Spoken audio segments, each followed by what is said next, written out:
It's been a long wait, but after a few delays, Spider-Man No Way Home has finally been released in cinemas, and I saw the movie through a streaming link. So let's talk about it. It's once again directed by John Watts, who directed the previous two, and once again Tom Holland stars as Peter Parker, aka Spider-Man. Now obviously this has been one of the most anticipated movies of the year, and possibly the most anticipated comic book movie since, I believe, Avengers Endgame. Overall, in my opinion, I was generally excited to see this film. Spider-Man is one of the only characters in the MCU that I currently care about, and plus seeing all three of the Spider-Mans finally teaming up in one movie, that's probably going to be epic. So I saw it, and how was it? Everything that I wanted it to be. 2021 has been one of the most disappointing years for superhero movies, but I'm glad to report that No Way Home might be the best superhero movie of the year, and it's definitely going to have a prominent spot on my best of year list.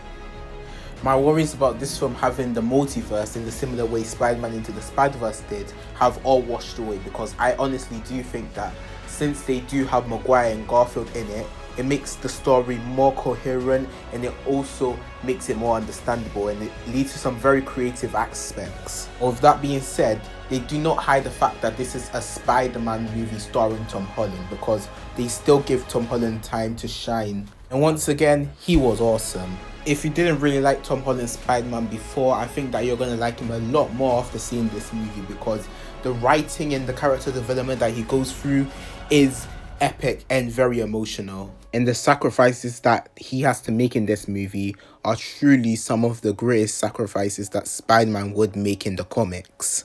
And I thought that everyone else was great in the movie as well. Doctor Strange is in the movie, once again played by Benedict Cumberbatch, and I like how he was more of a colleague rather than a mentor to Peter.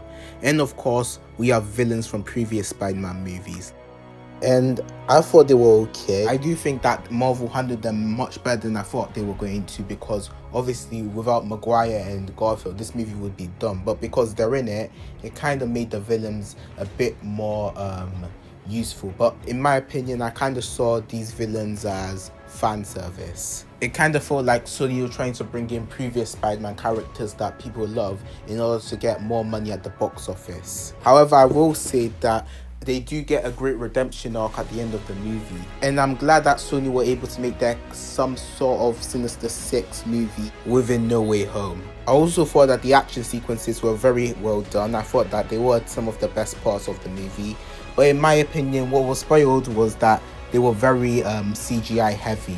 I'm aware that Tom Holland does most of his stunts in the movie, but you can tell that it's very CGI heavy with the suit, the visual effects. But what truly elevated the action in this movie was that there were actual stakes. They definitely were more tension-filled, more dramatic. I will honestly say that this is the most violent Spider-Man movie since I don't know, Sam Raimi's Spider-Man scene, that end fight scene. Yeah, let's go with that. But as I said in one of my trailer reviews for this movie, the action sequences shares too many similarities to Doctor Strange. And what I also noticed was that I think 95% of the cinematography used in this movie for the action sequences, I'm sure I've seen them in other MCU projects. That being said, I can understand that, because obviously they were filming during a very difficult time. They were filming during COVID. So I think that with more time and with more space, I do think that they could have been able to make some more creative and original action sequences, because I think some of the action here is a bit too similar to something that we've seen in other comic book movies.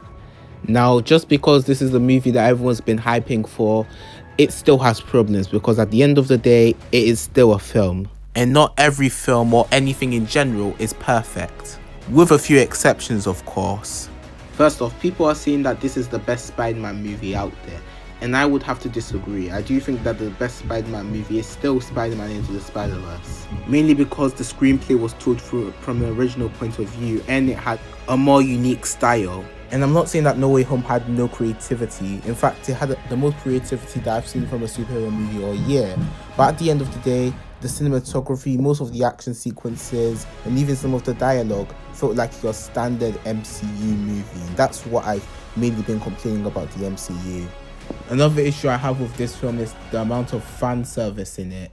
I do think it's nice to see iconic Spider-Man villains and characters that we haven't seen for a very long time, but it's clear that they were just there for the fans. I think if they handled the villains a bit more differently, I would have respected it a bit more. I think what Marvel and Sony should have done was have the same actors portray a new incarnation of the villain. I think it would be a much more better idea, and it would make me respect the villains a bit more, because other than that, I do think that the villains were only there for fan service. And I'm not gonna lie, it did kind of get distracting at some points. And my final complaint with this film is a spoiler, which I will try my best not to spoil. So if you've not seen the movie, spoiler alert. There's a character in this movie who's been in the other two MCU Spider-Man films, and she passes away. However, I do think that if they had added more depth and some more importance to her writing in the previous films, I do think that the death would have had a bigger impact. It did have an impact though on me, but not as big as an impact that I really wanted. So overall, did I think Spider-Man No Way Home was a horrible movie? No. I honestly was extremely surprised by it, mainly because I thought that this movie wasn't going to be bad, but I still thought it'd be a bit mediocre. Black Widow was a decent surprise, but definitely could have been better. Shang-Chi was really good and I had a good time with it, but I do think that it failed to be as iconic as a Marvel movie like Black Panther. And Eternals, it was just trash. I've said this all year, but 2021 has not been a good year for MCU movies. But I do think that No Way Home, with very compelling storytelling, great action sequences, and beautiful teen romance, I do think that it is definitely the best MCU movie of the year. If you're a Spider-Man fan, if you're an MCU fan, if you just want to see more teenage romance, then you're probably going to have a good time with it. Or if you want to spend some time with your family this Christmas season, I think that this is a great film to show your family this Christmas. I'm going to give Spider-Man No Way Home an 8 out of 10. Now, is this the best Spider-Man movie? No, again, I'd still say that that title will go to Spider-Verse, but I do think it's the third best Spider-Man movie, right behind its predecessor, Spider-Man Homecoming. Other than that, I will definitely say that this movie was worth most of the hype. It did have a few problems, but other than that, I do think that this is a solid, satisfying, and entertaining experience. That is a great film for your friends and family. Also, stay tuned for the ending. Not the mid and post-credit scenes, stay for those as well, but stay for the exact ending of the film, because there's a really dramatic and awesome ending that I think would be a perfect conclusion to a very good Spider-Man trilogy.